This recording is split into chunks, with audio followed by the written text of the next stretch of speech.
దేవాని బెడ్ మీద పడుకోమని చెప్పని అలంకృత రూమ్లోకి వస్తుంది, తన చెల్లెల రూమ్లోకి. అక్క నువ్వెందుకు ఇక్కడికి వచ్చావు, మరలా బాగా ఫీల్ అవుతాడేమో వెళ్ళు అంటూ ఉంటే, లేదు నువ్వు అనుకున్నట్టు అలాంటిది ఏమీ కాదు అంటూ ఉంటే, అదేంటక్క అలా మాట్లాడతావు, మీ ఇద్దరికి పెళ్ళి చాలా రోజులైంది కదా, కాస్త కూడా కెమిస్ట్రీ అంటే కెమిస్ట్రీ లేదు, ఫిజిక్స్ లేదు, మీ బావ చాలా మంచోడు, కనీసం అమ్మాయిల విషయంలో ఎంత జాగ్రత్తగా ఉంటాడు అంటే వాళ్ళని తప్పు ఉద్దేశంతో ఏ రోజు చూడడు, కనీసం నేను బట్టలు మార్చుకుంటున్నా కూడా నా వైపు తిరిగి కూడా చూడు, అంత మంచోడు అంటే అంటే శ్రీరామచంద్రుడు అంటావు అనేది అంటూ ఉంటే, అవును సాక్షాత్తు ఆ శ్రీరామచంద్రుడే మా ఆయన అన్నట్టు చెప్పి మురిసిపోతూ ఉంటుంది.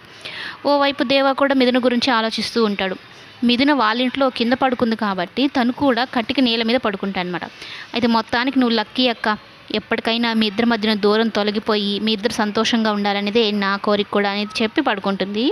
అయితే ఇక మిథున అద్దం దగ్గరికి వెళ్ళి తన మెడలో ఉన్న తాళిని చూస్తూ, ఈ బంధాన్ని నువ్వు భారంగా అనుకున్నావు, నేను భారంగా అనుకోవడం లేదు, బాధ్యతగా అనుకుంటున్నాను, ఎంత కష్టమైనా సరే ఎంత భారమైనా సరే నేను మోస్తాను, అదే నాకు సంతోషంగా మారుతుందని అయితే చెప్తూ ఇక దేవా గురించి తలుచుకుంటూ ఉంటుంది. దేవాని ఎంతగా ప్రేమిస్తుంది అంటే మిథున ప్రతి ఒక్క విషయంలోనూ దేవానే గుర్తొస్తూ ఉంటాడు.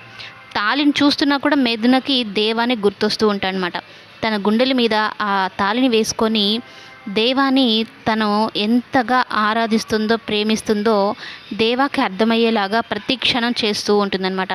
అయితే ఇక మిథున అంతగా ఇష్టపడుతుందా, ఇటు దేవా కూడా అంతకన్నా ఎక్కువే ఇష్టపడుతూ ఉన్నాడు. ఇన్ని రోజులు నాకు నీ వాల్యూ తెలియలేదు మిథున, ఇప్పుడు తెలిసిన తర్వాత ఇప్పుడిప్పుడే నాకు తెలుస్తోంది, ఇప్పుడు తెలిసిన తర్వాత నేను దూరం చేసుకోమంటే అస్సలు నేను దూరం చేసుకోను, నీ కోసం నేను ఏమైనా చేస్తాను, నీ సంతోషం కోసం ఎంత దూరమైనా వెళ్తాను అని అయితే అంటూ ఉంటాడు. ఇక మిథున సంతోషంగా ఉండడం అంటే ఏంటి, దేవా ఖచ్చితంగా రౌడీజ్ అని వదిలేస్తే మిథున సంతోషపడుతుంది. మిథున సంతోషం కోసం ఏమైనా చేస్తాడు కాబట్టి దేవా ఖచ్చితంగా ఆ రౌడీజ్ అని వదిలేసి పురుషోత్తం దగ్గర నుంచి దూరం అయిపోయి మిథునకి దగ్గరైపోతాడు.